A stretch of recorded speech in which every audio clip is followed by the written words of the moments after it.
Thank you. Yes, my presentation was about migrants' right to health and international human rights law.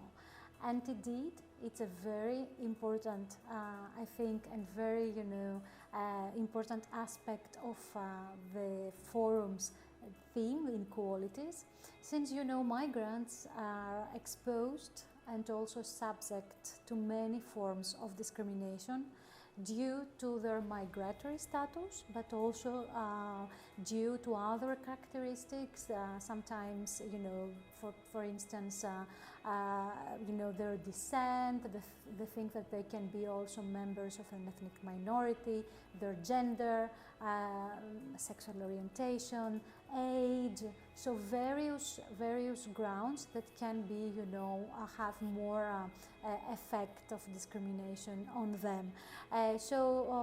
Migrants have suffered human rights violations in many occasions, and due to inequalities, in many occasions also already at probably their home countries.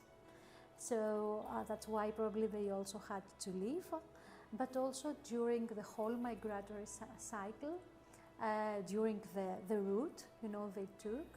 So it's important because when they reach a country, their destination, they are very happy because they think that their life will improve.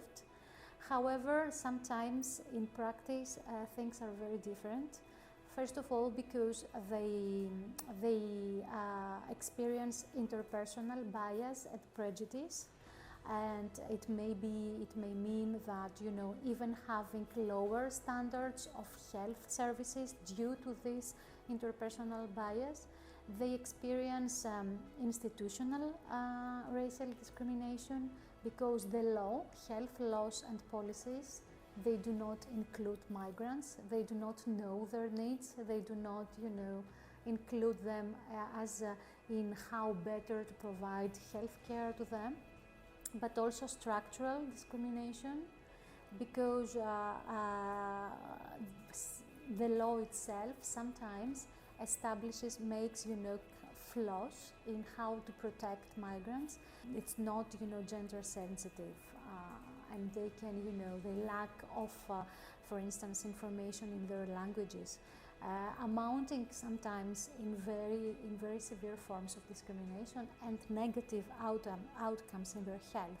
So there are inequalities also in many cases leading to poverty and very specific issues, and actually also poverty affects their health as such. So it's multiple human rights violations that we need to consider seriously and combat as a human rights based issue.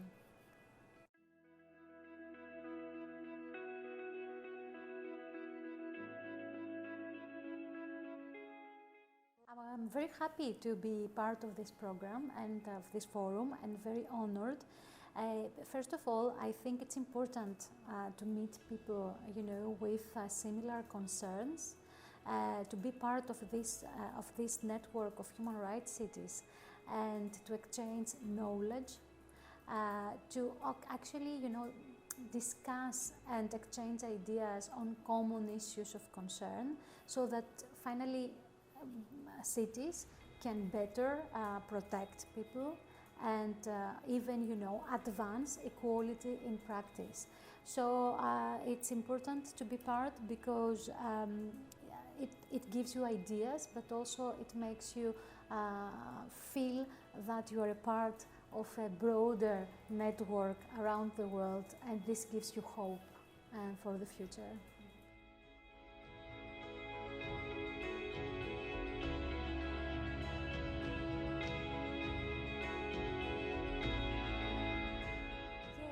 I think that first of all, young people should act by first of all identifying inequalities, having awareness about the issue, that it's not the people's fault that are subject to these inequalities, but it's much more complex.